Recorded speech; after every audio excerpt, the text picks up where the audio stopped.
ኤቢ ምን ሆነሻል? ምንድን ነው የሚያንቀጠቅጥሽ? ምን ሆነሻል? ደረጀ ደህና አይደለም? አባትሽ ደህና አይደለም? ምን ሆነሽ ነው? እማዬ አባዬ ወደ ቤት መመለስ አለበት። ይቅርታ አድርጊለት፣ በቃ ይቅርታ አድርጊለት። አባዬ ወደ ቤት መመለስ አለበት። መታረቅ አለባቸው። ምን ማለት ነው እሱ? በቃ አባዬ ወደ ቤት መምጣት አለበት። አይታይሽም እንዴ? አባዬ እኮ እየተጎዳ ነው። እንድሞት ነው እንደምትፈልጊው? እሱ ምን ሆነ ይሞታል? እኔ እያለሁማ እሱ አይሞትም። ምን ሆነ ይሞታል? ደግሞ እኮ እየጮኽሽብኝ ነው። ይታወቅሻል? ኤቢ እየጮኽሽብኝ ነው እያልኩሽ ነው። ይታወቅሻል? አይደለም ማዬ፣ አባዬ በጣም በጣም ተጎድቷል። ስለዚህ ወደ ቤት መመለስ አለበት። አይ አይሆንም። ደግሞ ይምጣ፣ ቤቱን ያልከለከልኩት አይደለም ማዬ። ቅርታ አድርጊለት። አንቺ ይቅር በይው በቃ። አልችልም። ሰላም ጤና ይስጥልኝ። ውድና የተከበራችሁ የወይኗ ሚዲያ ቤተሰቦች ወይም ደግሞ የሀሴት ኦፊሻል ሚዲያ ቤተሰቦች እንዴት ናችሁ? ሁሉ ሰላም፣ ሁሉ መልካም? ከኔ ጋር ሁሉ መልካም ነው፣ እግዚአብሔር ይመስገን።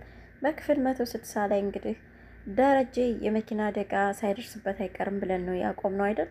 እናም ሰክሮ እንግዲህ እየተንገዳገደ ማርቲ ያላንቺ ህይወት የለኝም፣ ቁሜ የማያምርበኝም፣ ብሞት ይሻላል እያለ ነበርና ጠጥቶ እንግዲህ ከመናፈሻ ቦታ ወደ መስመር ቀጥታ ነበር የገባው።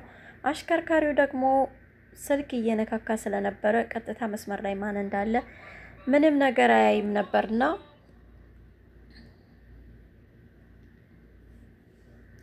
ምንም ነገር እያየ አልነበረምና ቀጥታ እንግዲህ መኪናው ሳይገጭ አይቀርም ብያችሁ ነበረ። ዛሬ በክፍል 161 ላይ ይዤላችሁ የመጣሁት ደረጀ ለክፉ አልዳረገውም፣ ማለትም ክፉ ነገር አልደረሰበትም። እግዚአብሔር ይመስገን ድኗል ማለት ነው።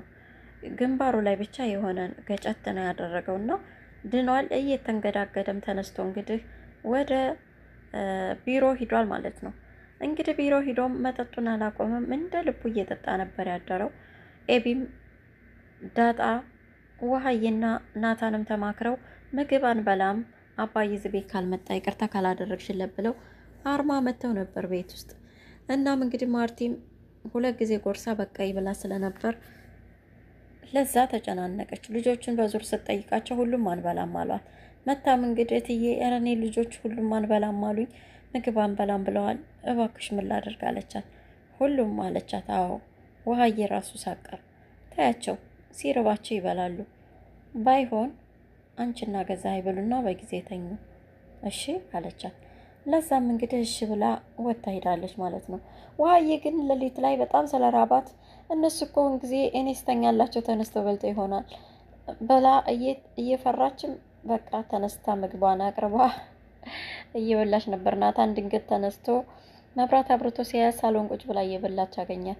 አንቺ ግን እንዴት ተነሳሽ? እንዳትበሉ ተባብለናል ነበር አላት። እኔ ራበኝ ደግሞ እኮ ትላንትና ነው የተባባልነው፣ አሁን ደግሞ ሌሊት ነው አለችው። ከዛሟ በቃ እሺ ብይና ከዳድንሽ ሁሉንም ነገር መብራቱን አጥፍተሽ መተሽ ተኝ መልሰሽ ብሏት ተመልሶ ሄዶ ተኛ ማለት ነው። ከዛ በፊት ግን ዳጣ ክፍል ሄዶ እኔ መተኛት አልቻልኩም፣ ይሄ ነገር የሚሰራ ይመስልሻል አላት ዳጣን። እሷም አይ እንግዲህ አንተ አይደለህ ሀሳቡን ያመጣኸው፣ በቃ እማዬ እሺ የምትል ይመስለኛል፣ ለማንኛውም እንሞክር አለችው። አይ እማዬ በእርግጥ በዚህ እሺ የምትለን አይመስለኝም፣ ለማንኛውም እሺ እንሞክር፣ ግን አሁን ምን ሆነህ መጣህ አለችው። እሱም አይ እኔ እንቅልፍ እምቢ ስላለኝ ነው የመጣሁት አላት። እንግዲህ ናታንና ዳጣም በዛ መልኩ ዳጣም እኔ ምራ ራሱ እንቅልፍ እምቢ ብሎኛል የእውነት ግን ደግሞ የግድ ማድረግ አለብን አለችው። እሱም እሺ በቃ ለማንኛውም ሰላም እንዳለች ታውቂያለሽ አላት። ምን አለችህ አለችው። ወደድክም ጠላህም ያፈቀርካት ልጅ የኔ ልጅ ናት አለችኝ አላት። እሷም እውነቷን እኮ ነው፣ ዝሮ ዝሮ ምንም ብትሆን እናቴ ናት፣ ምንም ቢሆን እናቴ ናት፣ ምንም ማድረግ አልችልም አለችው። እሱማ እውነት ነው፣ ላንቺ እስከ ሞት ድረስም ቢሆን ትሆንልሻለች፣ የታወቀ ነው አላት። ስለዚህ እሷን በሰላም መቅረብ ነው የሚሻል ናታን አለችው። እናም ስለ አቢጌል ፍቅረኛው ስለ ቃድስ አወሩበት ማለት ነው። ቃድስ የእውነት የሚያፈቅራት ይመስልሻል? እሷስ የእውነት አፍቅረው ነው የሚመስልሽ? ሲመስለኝ ግን እኔን ለመርሳት እየሞከረች ነው እሱን ያመጣችው፣ የሆነ ለእሷ የሚገባ እሷ አይመስለኝም እያላት ነበረ። ዳጣም አይ ቅድስትን የሆነ ነገር መፈተን አለብኝ፣ እህቴ እኮ ናት ናታን፣ ምን ማድረግ እችላለሁ አለችው። እሱ አይ እንዴት አሰብሽው? አይ አይሆንም፣ እዚህ ነገር አትገቢም ዳጣ አይሆንም አላት።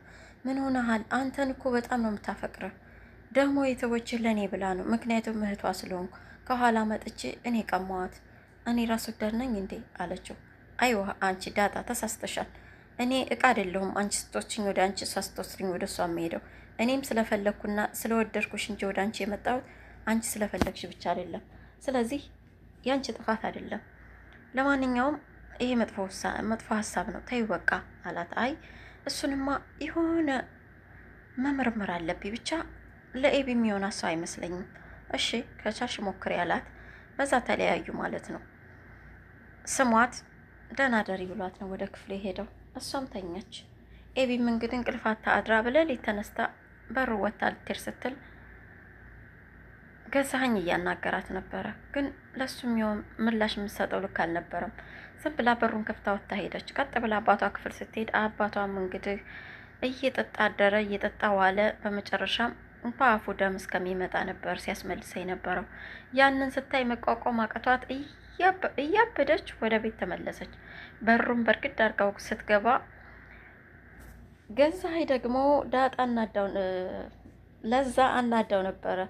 ምክንያቱም መብራት እንዲሰራላት ያንኛውን ዘበኛ እቤት አስገብታው ነበር እና በዛ በጣም እየተናደደ ስለነበረ እች ለዛው እንዳስገብታለች ምናምን እያለ እንግዲህ ለአብጌል እየነገራት ነበር። አብጌል በራሱ ሀሳብ እያበደች ስለነበር ዙራ አላየችውም። ረሄ ቤት ጨርሰው አበዱ። እች ነበረ እንግዲህ ወሬ የምትሰማው። እች ራሱ ተበላሸች። ምንድነው ነገር እያለ እየተናደደ ነበረ። እንግዲህ አብጌልም ወደ ውስጥ ገብታ እናቷን ፈለገቻት። እናቷም እንግዲህ በረኮና ላይ ቆማ እያዘነችም እየተጸጸት ብቻ በብዙ ነገር ውስጡና ሀዘኗን ብቻዋን እያብሰለሰለች ባለችበት ሰዓት አገኘቻት። እማዬ እማዬ የት ነሽ እማዬ አለቻት። ኤቢ ምን ሆነሻል? አባትሽ ደህና አይደለም? ምን ሆነሽ ነው? ለምንድን እንደዚህ የሆንሽው? ምን ተፈጥሮ ነው አለቻት። አባዬ በቃ እማዬ ይቅርታ አድርጊለት፣ ይቅርታ ማድረግ አለብሽ። አባዬ ወደ ቤት መመለስ አለበት አለቻት። ይምጣ ታዲያ ነው ያልከለከልኩት። አይ እማዬ እንደሱ አይደለም፣ ከልብሽ ይቅርታ አድርጊለት። አባዬን ይቅር በይውና ይምጣ ወደ ቤት። በቃ ሰው አይደል ተሳሳተ፣ በቃ ይቅር በይውና ይምጣ። አይ አልችልም፣ ደግሞ እየታወቀሽ ነው፣ እየጮክሽብኝ ነው እኮ አለቻት። አይ እማዬ ክፉ ነሽ፣ በጣም ክፉ ነሽ እኮ። እኔ ክፉ? አዎ ክፉ ነሽ። ይሁና አባዬ አይታይሽም እንዴ? እየተጎዳ እኮ ነው ያለው። ምን ሆነ ይጎዳል? እኔ እያለሁ በቃ አባዬ እንዲሞት ነው የምትፈልጊው? አይታይሽም እንዴ አባዬ ጉዳት? አባዬ ይሞታል። እማዬ ባክሽ ቤት መልሽው። ደግሞስ እኔ እያለሁ እሱ ምን ሆነ ይሞታል? የተመቻቸ ቢኖረው አይደል እንደ የወለደው መሄድ ይችላል። ለማንኛውም ይምጣ፣ እኔ ቤቱ አልከለከልኩት። ስነ ስርዓት አዥ፣ ግን ሁለተኛ እንደዚህ እንዳታናግሪኝ ብላ እንግዲህ ለኤቢ መልሳላታለ። ኤቢን በጣም አዝና እናቷን ክፉ ነሽ እያለ ከቤት ወጥታለች። በመጨረሻም እንግዲህ አባዬ በጣም ጉዳት ላይ ነው ብላ ለናታን እየነገረችው ነበር። እማዬን ይቅርታ አድርጊለት ብላል። እምቢ አለችኝ። እማዬ ክፉ ነች፣ ለምን ይቅርታ አታደርግለትም? አባዬ በጣም ነው የተቸገረው፣ በጣም ነው የተጎዳው። አዳሩን ሙሉ ሲጠጣ ነው ያደረው። ደም ነው እኮ የሚተፋው ናታን አለችው። ናታንም እማዬ ልክ ነች፣ አንቺ ራሱ አባዬን ይቅርታ አላደርግለትም ስታይ አልነበር እንዴ? ደግሞ እማዬ ልክ ነች። እማዬ በጣም ተበድላለች፣ ግን ደግሞ አባዬን በዛ ልክ መሆኑ በጣም ያሳዝናል። ለማንኛውም እኔ ወደ አባዬ ሄዳለሁ፣ ችግር የለውም። አንቺ ከማዬ ጋር ሆኜ ደግሞ ቃዲስ መጥቷል፣ ልታገኙ ከፈለግሻል። እኔ ማንንም ማናገር አልፈልግም፣ በዚህ ሰዓት ማንንም አልፈልግም አለችው። ቃዲስን እንግዲህ ታች ላይ ዳጣ ይዛው ነበር፣ ማለትም ሳሎን ላይ በሶፋ ተቀምጠው እያለ እንግዲህ ቃዲስም እንደተለመደው ቀደድ ማለቱን ጀምሯ ማለት ነው።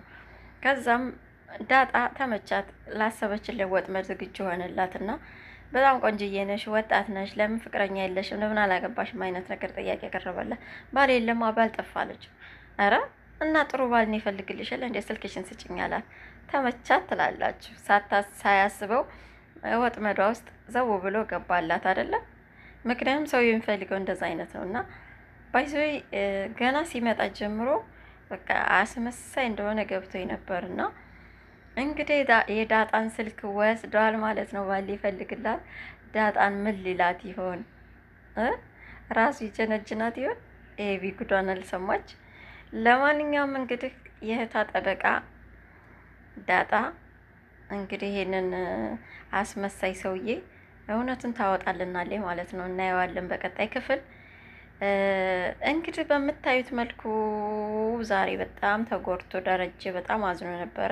በመጨረሻም እንግዲህ እየተወለፈለፈ ወይም እየተወለጋገደ በስካር መንፈስ እንዲሁም ከእጁ ደግሞ የመጠጥ ጠርሙሱን ሳይለቅ ቀጥ ብሎ ወደ ቤት ሄደ።